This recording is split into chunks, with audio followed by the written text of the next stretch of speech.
Good evening, and welcome to the Crypto Overnighter. I'm Nicodemus, and I will be your host as we take a look at the latest cryptocurrency news and analysis. So sit back, relax, and let's get started. And remember, none of this is financial advice. And it's 10 p.m. Pacific time on a Tuesday, May 2nd, 2023.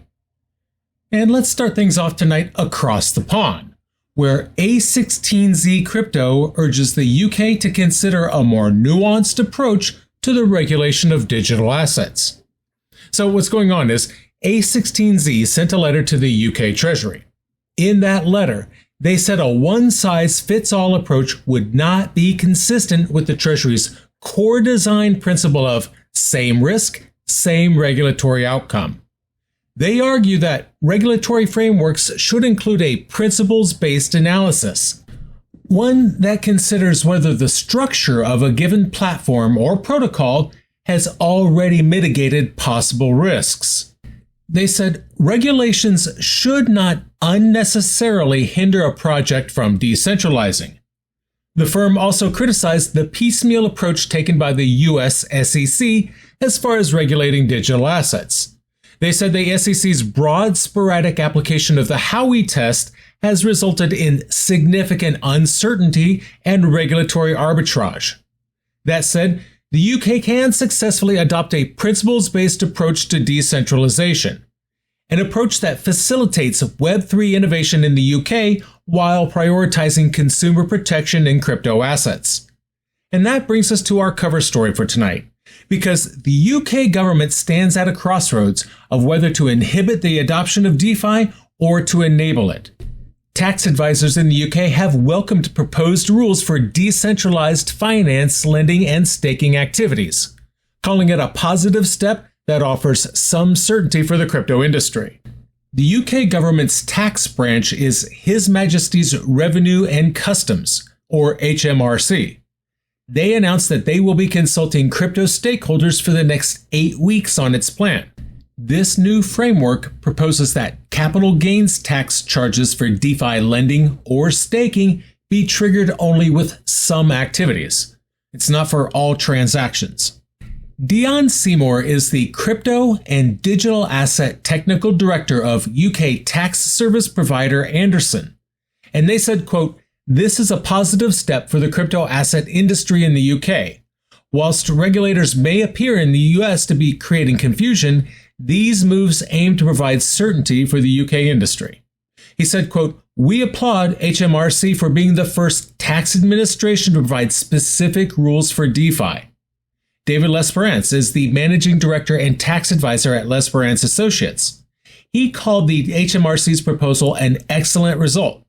Meanwhile, Lisa Cameron is the chair of a cross-party group for crypto in Parliament. Cameron said that she was hopeful that this would be the first step towards a comprehensive tax framework. The government's consultation said that it agreed with industry members who had previously called for specific rules for DeFi markets, rules that are similar to those for stock lending. Ian Taylor is the board advisor at the industry lobby group Crypto UK. He said the crypto industry and its advocates were calling for new tax rules for DeFi lending because the old ones triggered too many taxable events and were outdated policies. However, while Lesperance believes that this will simplify things for the industry, Seymour does not. He said, quote, "An opportunity to simplify the rules may have been lost." He pointed to another simpler option in the HMRC's original call for evidence, because they proposed treating the transfer of crypto for lending and staking as no loss, no gain transactions. Quote, "Deferring the tax liability until the assets are economically disposed of." Going with the authorities' proposed approach leans on stock lending rules. Further, it would only remove some lending and staking activities from the scope of capital gains tax. This would actually complicate tracking taxable events, according to Seymour. In its consultation, the HMRC said that no gain, no loss option would impose a larger administrative burden. They said that it would also offer less flexibility to accommodate future legislative changes to match new developments in the DeFi world. Seymour also noted the potential danger in people thinking that there won't be any taxable events in DeFi. Quote, the general public, who already have a very scant knowledge about how tax works and are even less inclined to actually read HMRC guidance, so the education side is still going to be quite critical. These proposed changes to the regulation of DeFi lending and staking activities in the UK are likely to have a positive effect on the markets. Providing more certainty and clarity for the industry will attract more investment and innovation in DeFi. In addition, the changes will likely make it easier for individuals and businesses to participate in DeFi. That will lead to increased technology adoption. Now keep in mind, the proposed changes are still in the consultation phase. We still need clarification on what the final regulations will look like. Overall, the proposed changes to regulating DeFi lending and staking activities in the UK are a good thing. Fewer taxable events is always nice. These changes are likely to attract more investment and innovation in DeFi, and they could make it easier for individuals and businesses to participate in the technology. So, thank you for listening in this evening. I'm going to ask you to like, follow, and subscribe to the podcast.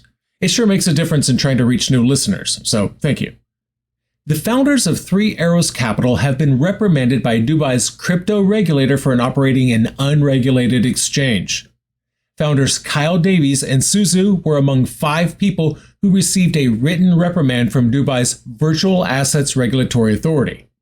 This reprimand was also sent to OPNX founders Mark Lamb and Sudhu Arumugam, as well as Chief Executive Officer Leslie Lamb. OPNX is a bankruptcy claims exchange. They allow investors to trade bankruptcy claims for companies such as FTX and CoinFlex.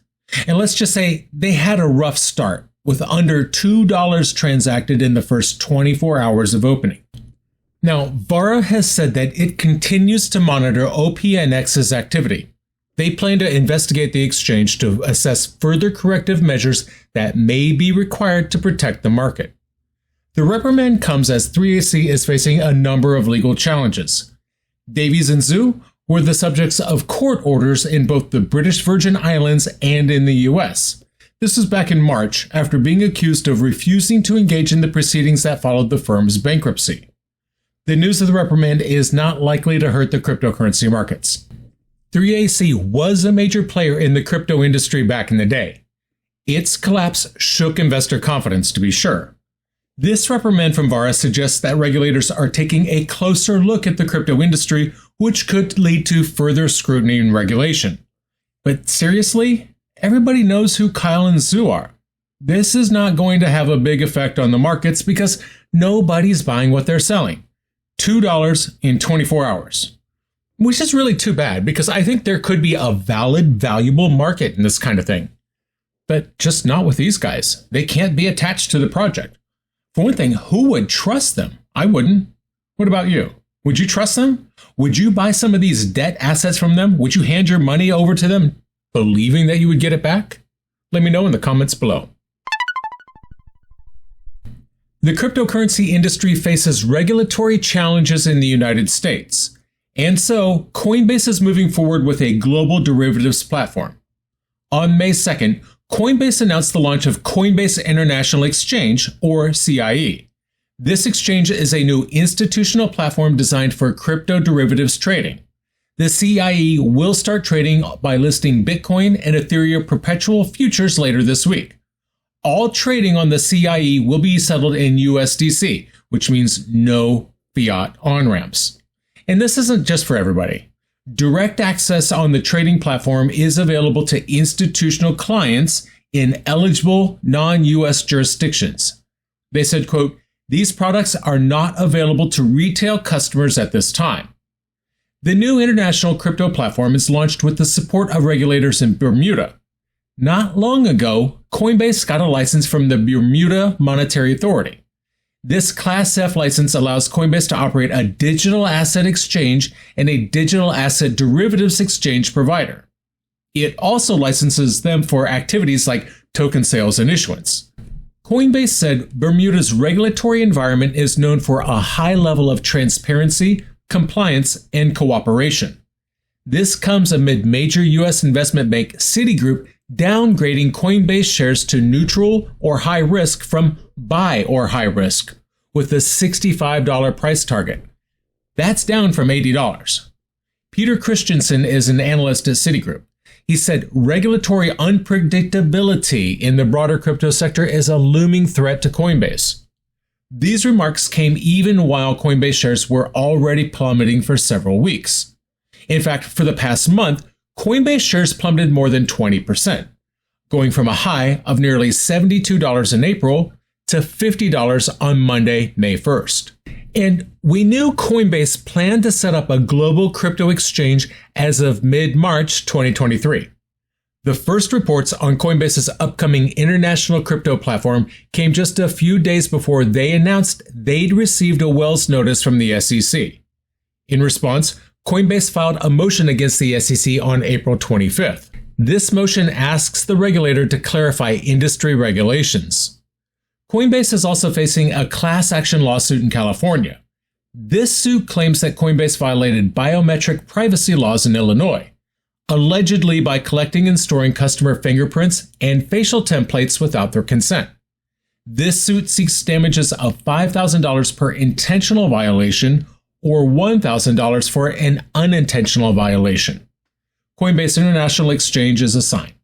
It shows Coinbase is still committed to growing its business despite the regulatory challenges it faces in the United States. The question is how successful Coinbase will be in attracting institutional investors to its new platform, especially given the regulatory uncertainty surrounding the cryptocurrency industry. The launch of the Coinbase International Exchange is likely to have a positive effect on the markets by providing a regulated platform for institutional investors to trade crypto derivatives. Coinbase is helping to legitimize the cryptocurrency industry, and they're making it more accessible for mainstream investors. This could lead to increased demand for cryptocurrencies and boost the price of Bitcoin and other major cryptos. It's also a threat and a warning. Coinbase is based in the US, but is not chained to the US. Because I tell you what, it's a sad day when we stand by and watch the government chase off viable, valuable companies like Coinbase. Coinbase is a company that's created jobs. It's helped to grow both the economy and the industry, making it easier for people to invest in cryptocurrencies. But now, thanks to the overreach of Gary Gensler and the inaction of an ineffective, divided U.S. Congress, Coinbase is expanding its operations outside the U.S. This is a direct result of Gensler's crusade to regulate cryptocurrency out of existence. Gensler has repeatedly shown that he is more interested in protecting the interest of Wall Street banks than he is in protecting the interest of consumers and investors. And this weak, divided Congress has done nothing to stop him. That's a loss for everyone. The crypto lender Celsius Network is seeking to merge its UK and US entities, all while court filings allege that the distinction between the two was a sham to begin with. Celsius is the latest in a string of big crypto firms to face allegations of poor record keeping in its corporate structure. In 2021, Celsius set up a limited liability company in Delaware. They also wanted to transfer assets through a series of financial transactions.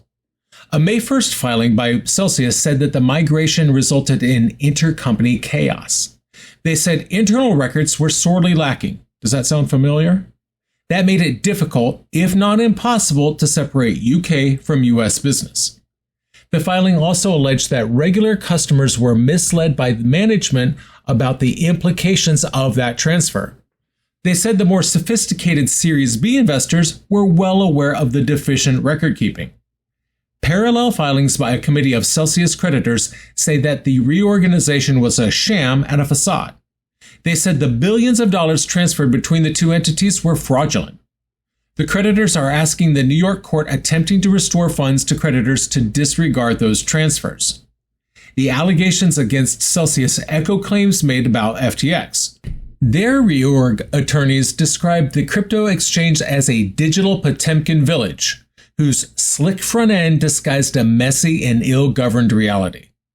In a March 9th opinion, Judge Martin Glenn found that customers only had claims against the Delaware LLC entity.